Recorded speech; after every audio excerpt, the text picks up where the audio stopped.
Well, good morning. How do you do from Louisiana?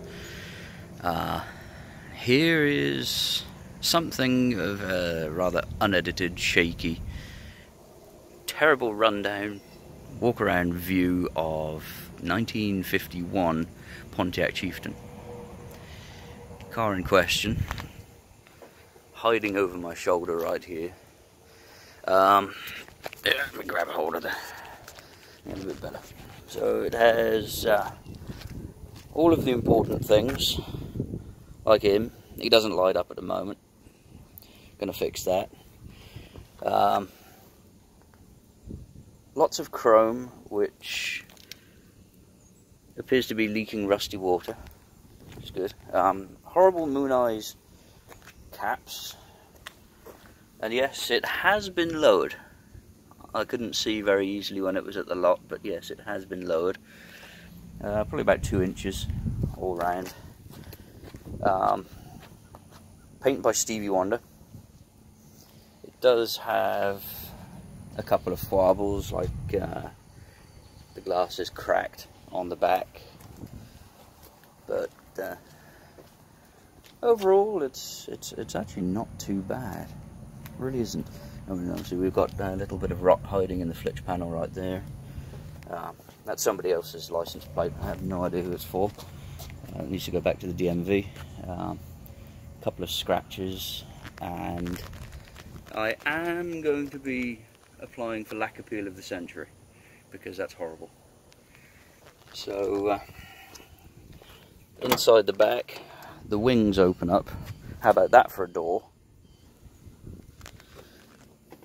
It's remarkably good inside, really. The usual kind of grot spots where you'd expect it. Underneath the door is actually pretty good.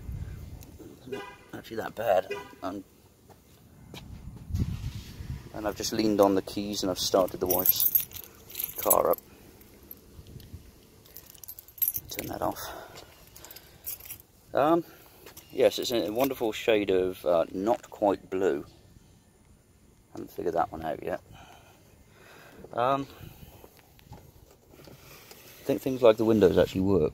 It's quite impressive. Yeah, modern technology and all that.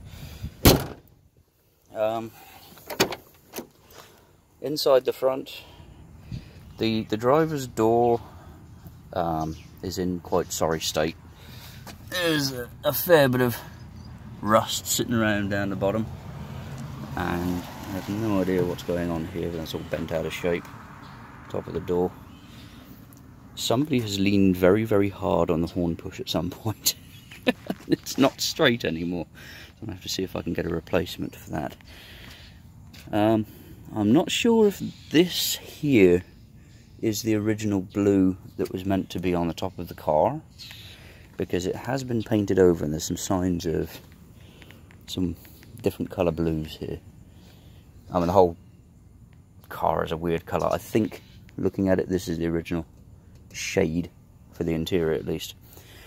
So yeah, we have the dash. I set the clock. It's 5 o'clock somewhere. We've got some really ugly modern tape cassette player thing, and a couple of gauges that don't really work. Gear shift. It does have indicators. They were an option from the factory. If you see, it actually says left and right, and it has little green arrows. But they only operated the rear lights.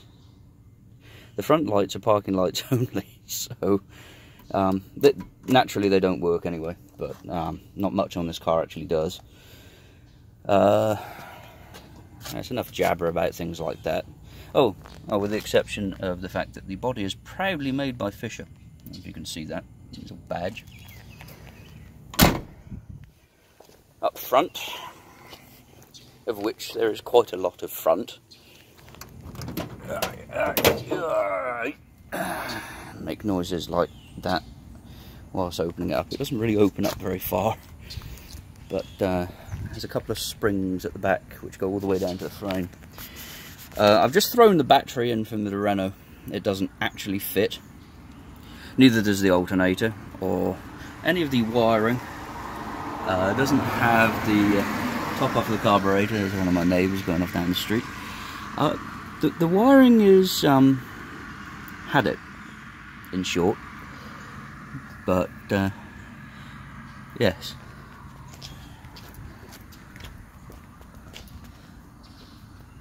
Engine, somebody has refitted it with an electric fuel pump, so the original fuel pump down here is not actually connected to anything. Not entirely sure what this is for. I have seen other model cars of this era and they have a big glass tank there full of substance unknown. It's connected to from the fuel pump across to a line up to here, so I'm guessing possibly fuel filter? Maybe? No idea. Either way, that's not connected to anything. The original horns have gone, very sadly. It would have had Lucas wind tones. It has something that goes beep. Instead of fitting a 12-volt coil, they put a resistor. Why don't you just fit a 12-volt coil? Much more sensible. But yes, definitely 8 cylinders. It's not the original fan. The original fan had 4 blades. So, here's the bit I know quite a lot of people have been waiting for. If I can reach the key. Fuel pump. Just like that. Just starts idle flow. The exhaust has a hole in it. So it sits making engine noises. It sits kissing the carburetor.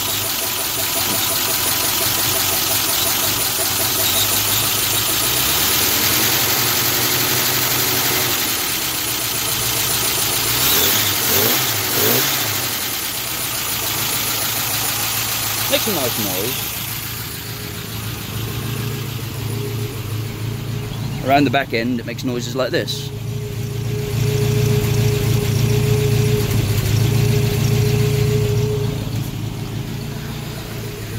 So I think with greasy fingers I'm going to ooh, I know one last thing.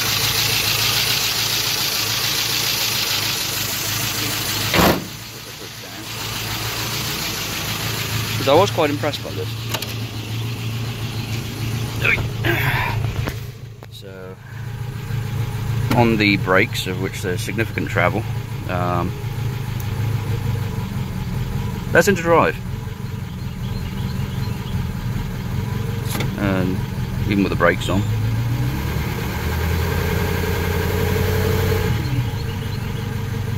Yeah, not bad. It also does backwards. Clunk. Yep, and the parking brake doesn't work in reverse. Back into neutral. Now, yes, I do understand it should not start on the key. This should just be ignition, switch on, and then over here that is just a hole in the dash missing. It should be a push button for the starter. Oh, yes, and there we go. A guide. Traffic light viewer, little lens that allows you to be able to see up above the sun visor. Oh yes, one last fun thing, that's the control for the wipers. And I have one thing to say. Oh my god, it's got vacuum wipers. It does, but yes, Pontiac A8 UH 4381, so it is the 3,380th car to roll off the line, and I forget which site that is with that letter A. I'll put that on the web, but it is an 8. Originally it is an 8, as it says, Pontiac 8. So for this this go around in this heap, it's a fun heap. I'm going to call that a day for the moment, go inside, because it's quite warm, despite raining. and the car's misted up, and I'm sitting in it, and it's just, I'm going to have the neighbours talking about you even worse. So, see you later.